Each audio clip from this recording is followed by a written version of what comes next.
What's going on there, guys? We back with another one. We're going to talk a little bit more about Kyrie Irving today. Now, guys, there's a lot to cover here today. First of all, we know that LeBron James, after last night, after he was asked about Kyrie Irving, it was pretty clear that he wants Kyrie Irving. He just, he's doing the professional thing, saying that's a Rob Pelinka question. But behind the scenes, we know they're trying to pull strings because whenever the report first came out, he tweeted the emojis with the eyes like, I'm trying to see something, what's going to happen, and pretty much nothing has came to fruition yet. But one of the hiccups that we're hearing is that, well, we know Kyrie wants the max deal of like 4 years, 196, 198, I believe.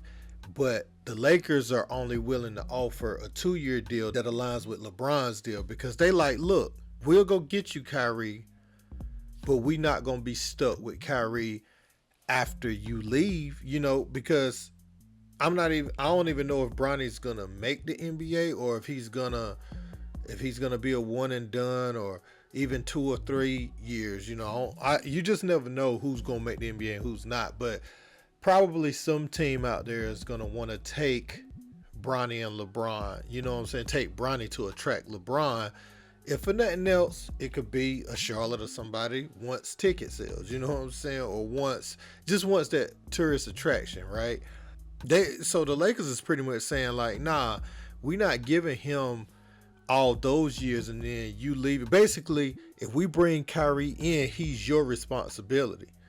And if you leave, we're not stuck with him. So that's going to be the hold up there. I ain't saying it don't get done. I'm trying to think, how would that get done? There's got to be some kind of option or something in there after 2 years. But Kyrie wants all that money guaranteed for sure. So moving right along, man, we finally heard from his Brooklyn Nets teammates. And they sticking by their brother, but you could see the disappointment. And Coach Jacque Vaughn, you could tell he was definitely disappointed because he gets this opportunity.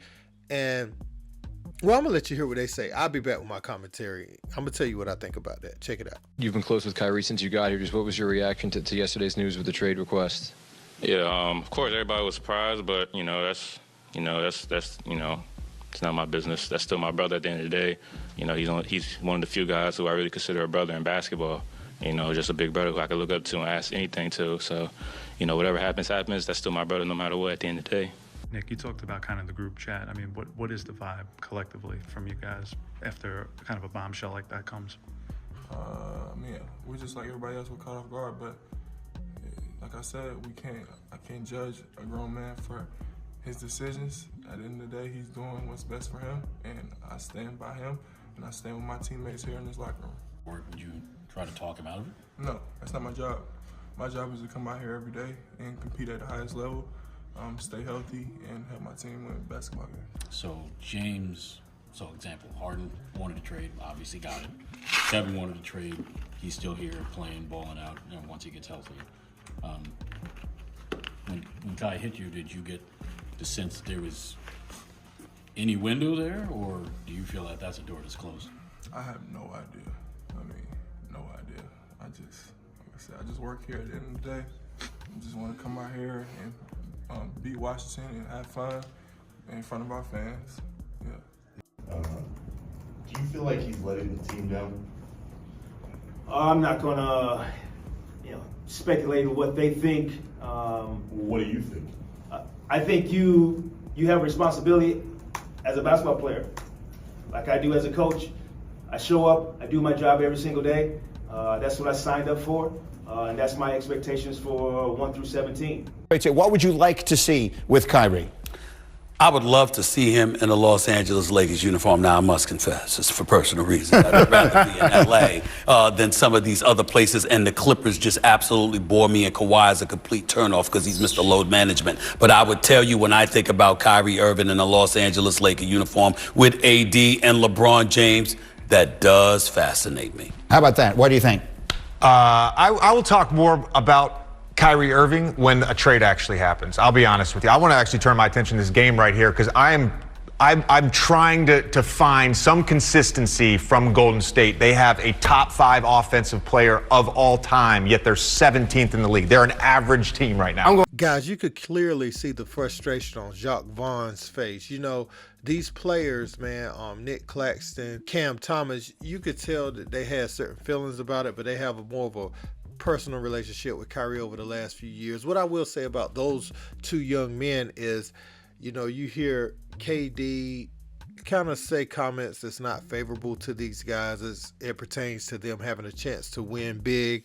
And then you see James Harden ask for a trade, which his request was more geared towards the Kyrie KD dynamic than anything else. Then now you have Kyrie Irving unexpectedly asking for a trade, and it's like everything, you know, everyone that's built around y'all, it seems like everybody that's supposed to be a leader of this team is asking out. So they don't have a leader. I'm impressed with how these young guys are playing, because that's what I said from the beginning as far as KD and Kyrie, as far as leading a locker room. I think that's going to be a challenge between, you know, for those two. But Kyrie, you know, he's within his rights to ask out of Brooklyn.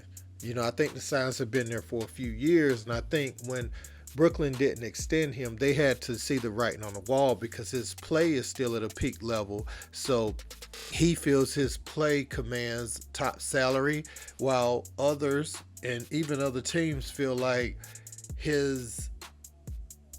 what they would consider distractions to their business is not worth what he thinks it is, or at least not over the extended amount of time he thinks he deserves X amount of dollars. So they're going to be at an impasse there. But again, man, I feel bad for Jacque Vaughn, because, you know, when you get these coaches of color, and he actually has turned the team around, especially when they were healthy. He took the same roster Steve Nash couldn't win with and won with it, and now Kyrie wants to leave. And I don't think it's nothing to do with him. I just hate the unfortunate circumstances surrounding it, because, man, Jacque Vaughn looked like he was going to have a chance to win any series he was in the playoffs with this same team that couldn't win with Steve Nash. And now when you do something like this, we know Brooklyn ain't winning at all now. We can go ahead and pencil that in. That's not happening, because you have to have guys bought in. To win a championship, guys got to be bought in, you know, from the first man on the roster to the last man on the roster, the coaches, the trainers, the front office, everybody has to be locked in, you know, and pretty much, and I ain't going to say you don't have disagreements, but be on one accord towards one common goal. And that's just not Brooklyn right now. You know, everybody's everywhere. Now, Kyrie, I can see why he wants to reunite with LeBron James. You know, he was young and they had their issues, but he saw quickly after. He even spoke about it when he was playing with Boston, you know, how he could understand LeBron's point of view on a lot of things as far as a leader as he got older and as he had to sit in those same seats.